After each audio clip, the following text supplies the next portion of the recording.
जुलाई मास 25 तारीख रे एक पूर्णांग बजेट उपस्थापित होता एवं ता पूर्वर आमे जो माने अर्थनैतिक विशेषज्ञ अछंती समानकर सहित विभिन्न मतामत सब संग्रह करिथिलु। ठीक से ही भाव में आसंता 2025-26 आर्थिक वर्ष पर जो विधानसभा फेब्रुआरी मास 13 तारीख आरंभ होची, फेब्रुआरी 17 तारीख रे बजेट उपस्थापित हेब। आउ सेथिपाई लोकमत संग्रह करिबा एवं विशेष करिकरी ये जो प्राग बजेट प्रस्तुतिर अवसर रे आज जो स्वतंत्र भाव में बैठक डका होता, जो माने अर्थनैतिक विशेषज्ञ अछंती, पूर्वतन अर्थमंत्री माने, पूर्वतन अर्थ सचिव एवं ता सहित अनेक विभागर विभिन्न वर्गर विशेषज्ञ मानक डका होता, तांकर सहित डिटेल्स आलोचना आज हेछि एवं सेथिपाई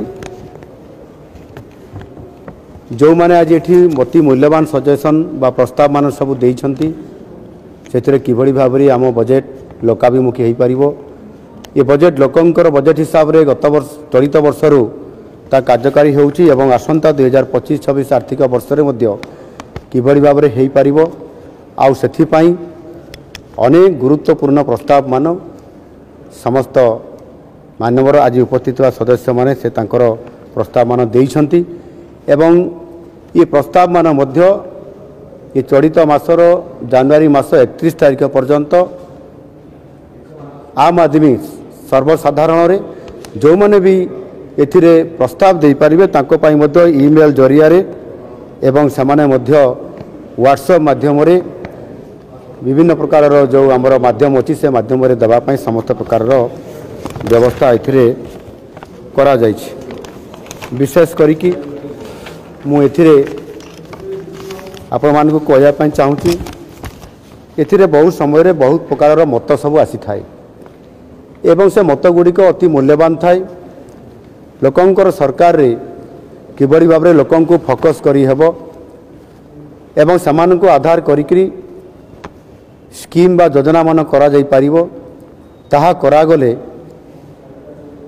जो ओडिशार ग्रामांचल रहुतबा अनेक व्यक्ति बा साधारण व्यक्ति अछंती जो माने कि अर्थनैतिक दृष्टिकोण भारी दुर्बल थिबा कारणरू सेमान को सब बेले वंचित करा जाय थाए।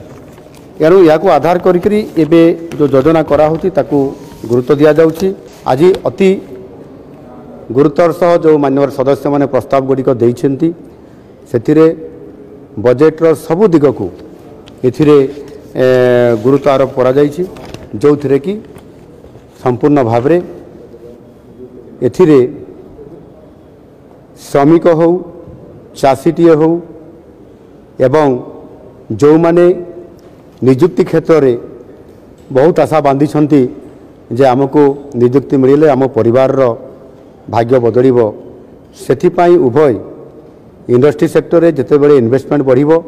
आमे जो 5 लाख कोटी टंका इन्वेस्टमेंट कथा कहूचु सेते बेले को 3.5 लाख लोकंकर निजुक्ति बढ़िबो।